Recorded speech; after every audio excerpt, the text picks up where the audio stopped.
Apa kurangnya saya coba? Saya bawa ke Jakarta.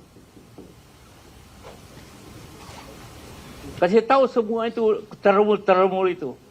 Jokowi jadi presiden karena saya. Ya, saya ini bukan siapa-siapa. Saya orang kampung.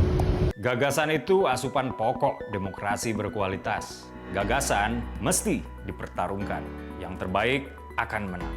Semakin banyak politik gagasan mengisi panggung, politik identitas tak punya tempat bernaung. Simak Gagasan UKI.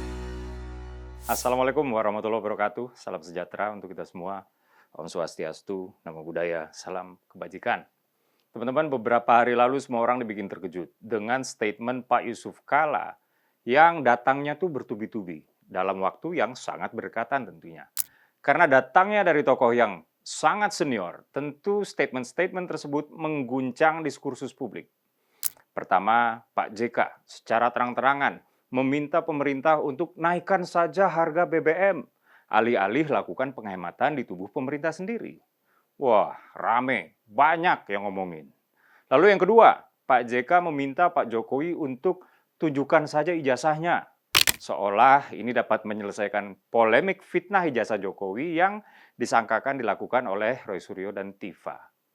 Ini juga kemudian jadinya rame.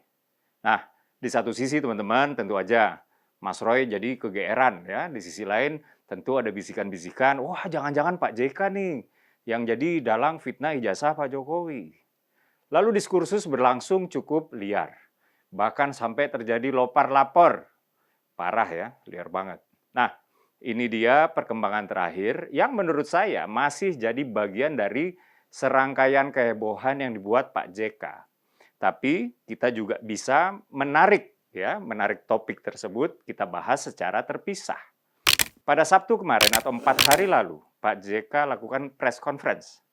Penting untuk digarisbawahi ya bahwa kegiatan ini adalah press conference atau jumpa pers sehingga kita tahu bahwa di sini Pak JK lah yang mengundang media. Beliaulah yang dengan sengaja membawa insan media ke kediamannya karena memiliki sesuatu untuk disampaikan, bukan seperti doorstop. Jumpa pers biasa dilakukan karena narasumber ada sesuatu untuk disampaikan ke publik. Biasanya sesuatu ini sudah disiapkan terlebih dahulu. Artinya materi yang disampaikan di dalam jumpa pers adalah materi yang sudah sengaja dipersiapkan. Tidak spontan gitu aja. Sementara doorstop terjadi ketika narasumber dicegat oleh wartawan dan ditanyain pertanyaan yang mungkin aja narasumber belum siap jawabannya ya. Doorstop umumnya melahirkan jawaban yang spontan. Oke, lanjut. Dalam jumpa pers tersebut, Pak JK menyampaikan beberapa hal. Di antaranya klaimnya bahwa Pak Jokowi jadi calon gubernur DKI dan calon presiden saat itu karena dirinya. Pak JK bilang beliaulah yang membawa Pak Jokowi dari Solo ke Jakarta.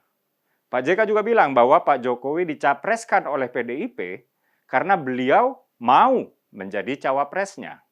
Menurutnya saat itu Ibu Megawati nggak bakalan mau menandatangani pencalonan Pak Jokowi kalau bukan Pak JK wakilnya. Sebetulnya kalau saya jujur nggak ada yang salah dengan klaim-klaim sejarah seperti ini. Pencalonan dan kemenangan Pak Jokowi adalah upaya kolektif yang di dalamnya itu memang ada kisahnya Pak JK juga. Jadi saya berani katakan bahwa Pak JK tidak salah di satu sisi, tapi kita nggak bisa mengatakan bahwa itu hanya peran Pak JK. Karena di situ ada juga peran, misalnya partai politik secara kelembagaan, ada juga peran para tokoh, termasuk Pak JK, ada peran relawan, bahkan peran konsultan politik. Namun pada akhirnya rakyatlah yang menentukan. So di sini nggak ada dispute atau perdebatan ya teman-teman.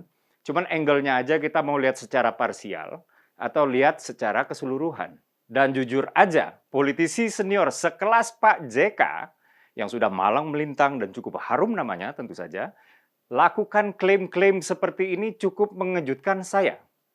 Seolah beliau masih di level perlu validasi. Sementara beliau kan udah di level semua orang mengakui kiprah dan pengaruhnya. Jujur, saya heran. Apa yang membuat beliau merasa seperti terkesan masih perlu untuk memperlihatkan kebusungan dadanya. Lalu setelah mengutarakan klaim-klaimnya tersebut, Pak JK seperti marah-marah di tengah arogansinya. Beliau bilang, kasih tahu semua itu termul-termul itu. Jokowi jadi presiden karena saya, kata Pak JK, sang politisi senior. Klaim bahwa beliau berjasa dalam kesuksesan karir politik Pak Jokowi adalah satu hal. Menyebut diksi termul adalah hal lain. Klaim soal karir politik Pak Jokowi cuma bikin saya heran. Tapi Pak JK menyebut diksi termul itu bikin saya kecewa. Jujur aja, saya adalah pengagum Pak JK. Yes, saya adalah loyalis Pak Jokowi, ya sejak lama tentu. Tapi di sisi lain saya adalah pengagum Pak JK juga. Lalu kenapa saya kecewa? Kata termul dalam diksi politik populer berarti ternak Mulyono. Termul mengacu kepada para pendukung Pak Jokowi. Diksi ini ramai dipakai di medsos untuk merendahkan para pendukung Pak Jokowi. Seolah Pak Jokowi menernak para pendukungnya, bukan pendukungnya memiliki dukungan organik dari kesadaran sendiri sebagai manusia otonom. Kata termul ramai dipakai untuk narasi saling ejek antar pendukung, terutama di kalangan buzzer. Kalau para buzzer atau pendukung-pendukung yang nggak terlalu berdampak yang pakai diksi ini, ya udahlah ya. Tapi kalau politisi sekelas Pak JK yang pakai diksi ini, sungguh mengecewakan. Lalu bagaimana respons Pak Jokowi? Nah, ini dia, part yang paling gong, yang paling punya efek wow. Dikutip dari kantor berita CNN Indonesia, Presiden ke-7 RI tersebut justru memilih untuk merendah ketika ditanya reaksinya atas klaim Pak JK. Beliau bilang, ya saya ini bukan siapa-siapa, saya orang kampung, kata Pak Jokowi 2 hari lalu. Sontak narasi panjang kali lebar Pak JK tersebut menjadi luluh lantak. Seperti nggak perlu lagi dibicarain. Kesan sombong dan tinggi tiba-tiba kalah oleh sikap rendah hati dan merakyat. Kritik elitis seperti dibuat lumpuh total. Selesai, nggak relevan lagi. Pak Jokowi memakai cara yang menampilkan self-humility, yang berhasil menaikkan posisi moral dan membangun koneksi emosional dengan akar rumput, yang mungkin sempat terbuai oleh Pak JK, sang politisi sangat senior itu.